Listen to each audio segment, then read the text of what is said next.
back. I'm your host, Barry Waxler, here with the always lovely and talented Andrea Kay, the always incredible Urban Morris, the always fun Eve Nasby. So I let you off the hook on that one. Can I say it? No, you cannot. And it's Barry Waxler, the handsome and successul radio show. The only reason you get to say that is because you pay me for it. Yeah, literally. So I asked Eve to sit in on this one because we have a lot of great stuff coming. Mm-hmm. We have one of our returning favorites, a guy that, as a matter of fact, I mentioned it earlier. There was a workshop for the real estate community last Friday. And we had about roughly 30 realtors in there, and we were talking about 1031 exchanges. And when we talk about the 1031 exchanges, it seems very simple, but little did I know, and I've only been doing this for 30 years, how many options there are within that 1031 exchange community. So welcome, Mr. Joe Strazzeri from Strazzeri Mancini and the Southern California Institute. Good morning, Barry. Great.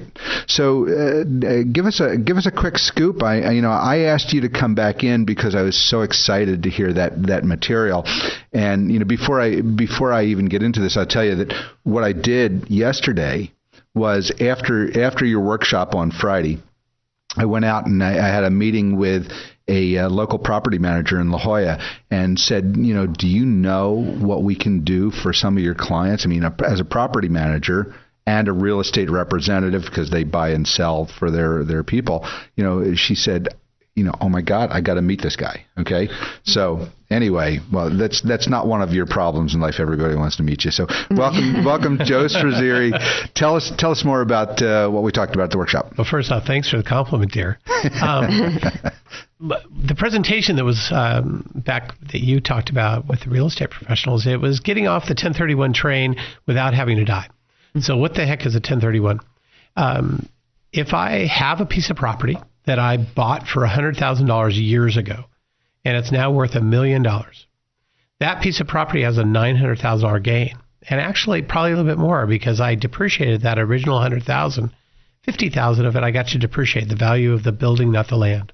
So my basis is now $50,000 in it. If I sell it, I've got to get a recapture of that depreciation, and of the balance of the capital gain, I am going to pay a tax on that as well. So it would be easy to lose a good amount of that. Most people don't realize that capital gains tax has increased around 60%. Mm-hmm. So the federal tax used to be at 15% for long term. Now it's at 20 plus that 3.8% tax that we have for our health care. Which makes it really close to the ordinary income rate anyway. So what happens is that not just the state, the Fed, there's still a state tax on top of that. So if somebody looks at a piece of property that they've held a long time, if they were to sell it, they give up so much in taxes that they have so little to invest afterwards that the cash flow isn't worth selling it. However, many people no longer want to deal with the hassle of managing that property. So they know, they've all heard, all of these real estate investors have heard, they could sell that property, and if they do a 1031 exchange, when they're selling that property, they find another set of properties they might buy, and they point to it or they list them. And as long as they close on one of those pieces of property to replace it within 180 days, they don't have to pay a capital gains tax. They've moved their equity in one property effectively to another. But the thing is, the only way to then eventually avoid that tax is when you die, you get a step up in basis. So if I own that property and I die, I get a step up. In California, I'm married to Annie. I'm married to Annie everywhere, but in California, if you're married, you can hold things as community property. So if I was to pass away and Annie and I held it as community property, it would get a complete step up in basis, and Annie could sell it afterwards. But in both of those plans, I have to die, and I don't like that. So Barry, you came to me and a couple of my friends, and you said, would you give us some options so you don't have to die to get off this 1031 train of swapping properties until swap until you drop, swap until you die? So it's very common for somebody, the millionaire next door had a job, took their money and saved it, eventually had their small house, they moved into a bigger one, and they took the original one and they rented it out. They slowly worked up to an apartment complex and to maybe a strip shopping center, et cetera. Those people then have this capital gains problem. And that property manager you were talking about maybe helps them, or maybe they do it themselves. Right. So now the question is, what other ways to get out of them? We talk about the 8 of them. So the 8 are, you can sell it and 1031 into a tenant in common, right, where somebody else manages it. A group of you are there. Not really off the train, but a parallel track. Right. So you don't have to manage it. You don't do that. The other one is, can I move into my rental? So let's say I have that property that I had years ago. I've since moved out of it. We've lived in another house. I was renting that original one out. Can I move back into that, call it my personal residence, and get the $250,000 a person or $500,000 per couple exclusion? The answer is yes. There's some technical rules to that. There's a charitable remainder trust. How do you put it into this trust, sell it, and not have to pay a capital gains tax? Get the income off of all of the money instead of that amount minus the tax. And then eventually a charity might get something. Partially transferring or gifting up, the idea that there's a more advanced concept if your estate is worth less than around $11 million, where your folks are. Could I gift to my parents this property? Could they form a trust for myself and my wife's benefit or my kids' benefit? That would make it includable in their estate when they die, but come back to me, both creditor protected and getting a step up. Step up. Does that make sense? Mm-hmm. And then there are a couple of other more advanced concepts like private annuity trusts. Since 2006, you can't do them anymore between families. A deferred sales trust, which is very technical and as well. And then is there the possibility that on that property, maybe I could take the equity out, transfer it to my kids, and keep the property in my name so it gets a step-up basis, so when they sell it, we don't give more to the government. So all of that, all those 8 ways, simply are taking a look at, how do I no longer manage this property but not have to give what in essence is somewhere between 10 and 25% of its value to the government, right, and hence have less to be able to take care of my family? Interesting. You're listening to Close Up on Sitting a Business here on KCBQ, streaming live at AM1170theanswer.com. Give us a tweet at CloseUpSD. Email me at barry@closeupsandiego.com or find our page on Facebook. We want to hear from you. I'm your host, Barry Waxler, here with Andrea Kay, Urban Miaris, Eve Nasby, and our guest is Joe Strazzeri. So, Joe, I want to talk a little bit about, I love the concepts, and so much of this, or I shouldn't say so much of it, a lot of it is very complicated. Some of it was very simple, but I never thought about it. So, I give you great credit for putting the thought process into this. Let's talk about those charitable remainder trusts, because they're relatively common on the market, but most people don't understand them. They're more common in the market again now. And charitable remainder trusts are a structure that allows you to take something that's highly appreciated, like stock or real estate, transfer it to a trust that you control, that says, hey, look, give me all of the income during my spouse's life, and maybe for 20 years to my kids afterwards, and eventually give that property to a charity. Mm-hmm. Why would I do that?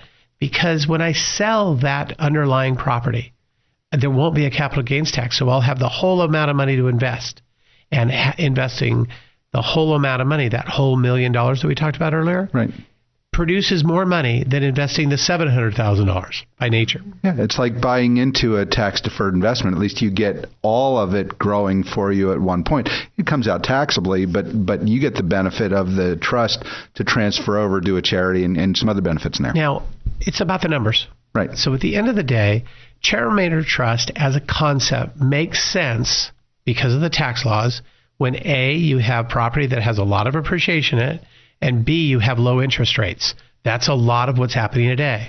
So for the family, when you run the numbers, even though you're including a charity, the family gets a bigger bucket in the end. And I've worked all of my life, not only to take care of myself right now, but definitely to take care of my wife one day when I'm not here and to take care of my kids. I did not do it to give more into the IRS. Mm-hmm. Though I give my fair share, I don't like giving more than my fair share. Right. So interesting. Well, one of the things on the tail end of your list here is equity stripping. We talk a lot about equity key here, which I know you're familiar with. And equity key is a method of getting cash out of your real estate in trade for future appreciation. To me, it seems like you could even do some equity stripping on the real estate before it went into the trust. Sure. So one of the questions is often this. a couple will come to us and they'll say, either our children or our grandchildren, we would like to help them with something, help them in a business, help them purchase a home, whatever that is, help them with education. And they come and they say, I'm going to get rid of this asset. I have for years managed this piece of property knowing that it was a savings account to help. So, Joe, I'm going to sell that. And then afterwards, we'd like to help. And I'd say, well, instead of that, if I do the math, the family's going to get a much smaller bucket. Maybe the bucket will be 60 or 70% of what it could be. Could I instead look at the bucket being bigger for your family? Right. And they'd say, well, I don't want too much complication. I'd say, well, what if it's hundreds of thousands of dollars difference for your family? It's okay, you can show me that. At the end of it, though, when they go through, I get upset when I hear about things like a reverse mortgage.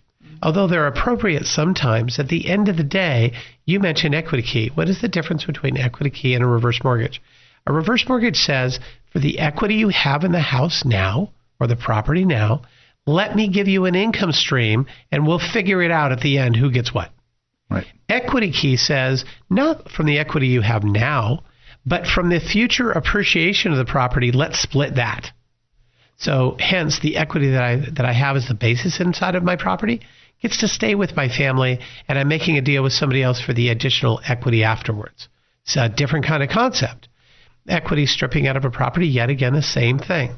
So often it's a matter of looking, like you had the CPA on earlier. One of the things that they're very good at is looking ahead and saying, tell me what you're trying to accomplish instead of how you want to do it, because there may be other ways to do it. Right.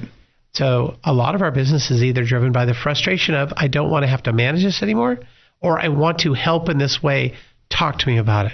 And like you, Barry, as a financial advisor, our job is just to make sure that the bucket for the family stays that size or gets bigger, that less things draw out of the bucket. Yeah. Well, you know what? I'm going to shift gears for just a minute and ask you to tell us a little bit more about your firm or the firms that are under your roof. So tell us a little bit more about that. Sure. Southern California Institute is a platform that's an educational platform that supports 3 law firms and a business consulting firm. It offers advisors in the wealth planning industry, whether they be CPAs, attorneys, financial advisors, and life insurance professionals, bankers, plan giving officers. It allows all of them to get education, and the Institute offers that education to successful families and business owners, those advisors themselves, and partnering, even online education. Why? Because in collaborating and helping to figure these things out together, we get to help great families through education, resource, and advice. There are 3 law firms. One of them does higher-end tax, estate, asset protection, and business planning. One of them handles estate planning for those of us that are over 60 years old that are concerned about long-term care and the costs of long-term care. And another one of them deals with criminal issues because there's often a discrete need for that. It is not uncommon that we'll get a call from somebody like yourself, Barry, who has a great client, and they say, last night my client had 3 glasses of wine, and on the way home they were texting, they swerved, and they got stopped. And now we just make sure I go get them, bring them home, take them from wherever they are, find out what the process is from here, and how do we make their life not long-term affected by that. Yeah. And then, of course, a business consulting firm. Great. Well, I'm going to ask you one more question, and then we've got to go to break. But I think it was probably you as much as anybody who's influenced my career where we build collaborations. So tell us a little bit about, and to see a law firm collaborate with anybody is unique. Lawyers do not play well in the sandbox with others. That's right. So tell us why you've chosen to build a practice on collaboration. We insist on doing it with the other advisors. When at 38 years old, I had a massive heart attack and 6 bypasses. Wow. Wow. Look, when my favorite doctors walked in the room, and I had my doctors collaborating, clearly they told me, Joe, at 38 years old, you'd live 76 years in that 38-year-old body. Wow. Because I pushed so hard. But that was somebody trying to do it all on their own. When you play with others, let's say, Barry, you and I get to work on a client together, we get to brainstorm things that might work out better, and we each come at from a different way of looking at it. You have the history of your practice and the way you were trained, and I have mine. It turns out to be better for the client because that way they get differing points of view, and they get to be educated and choose. Some advisors want to be the center of all that knowledge and advise clients. I look at your stuff, I tell you what to do. We'd rather have this client share it than we talk as advisors and we educate the client, and then the client chooses what to do. It takes longer, but it probably has a result that has better sticking power, both for the family and then generationally. It also tends to yield a better result. It may not always be about the numbers that cause a result. It's about what I want for it. Mm-hmm. I chose my son's high school. He started St. Augustine this year. So that high school we chose as a family because of a variety of influences from the fabulous choices we had around San Diego. We chose that one because it was right for him. Mm-hmm. It wasn't what I did when I was in high school with what he was hoping. And it wasn't a lot of our friends that go to different places. It was the combination for Sal. Mm-hmm. My financial plan, my legal plan should be what's right for my family, not just about the numbers. Mm-hmm. Yeah, I can't agree more. You know, I mean, I fought the battle with my son before we put him into Canyon Crest Academy, and I didn't want him to go there because of his work habits.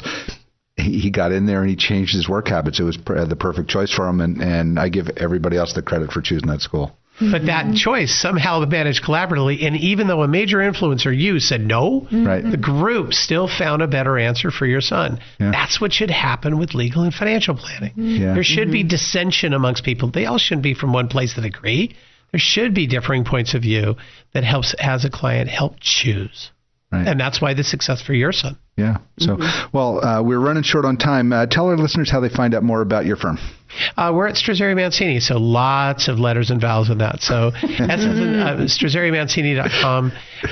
Do we need Vanna White here? Yeah, Vanna White. So instead of that, it's easy. If you just typed in Strazzeri, S as in Sam, T-R-A, Z as in zebra, E-R-I, or something close to that, Google would find us. Our number at the office is 858-200-1900. Great. Hey, Joe, I appreciate you being with us, and hopefully we can get you back on a regular basis and give us the great education. And I want to thank you personally for doing all the work with the realtors, because, you know, Joe not only allowed us to use his office, bring 30 realtors in, he bought everybody lunch, and gave them great education. An amazing guy. You sure you're an attorney? Let me see that comma JD. Where do you get that? So thanks, Joe. So this is Close Up on San Diego Business here on KCBQ, streaming live at AM1170theanswer.com. Send us a tweet at CloseUpSD, or just find our page on Facebook. You can always email me at barry@closeupsandiego.com. Let me know what you think. I'm your host, Barry Waxler. We'll be right back after a word from our sponsors.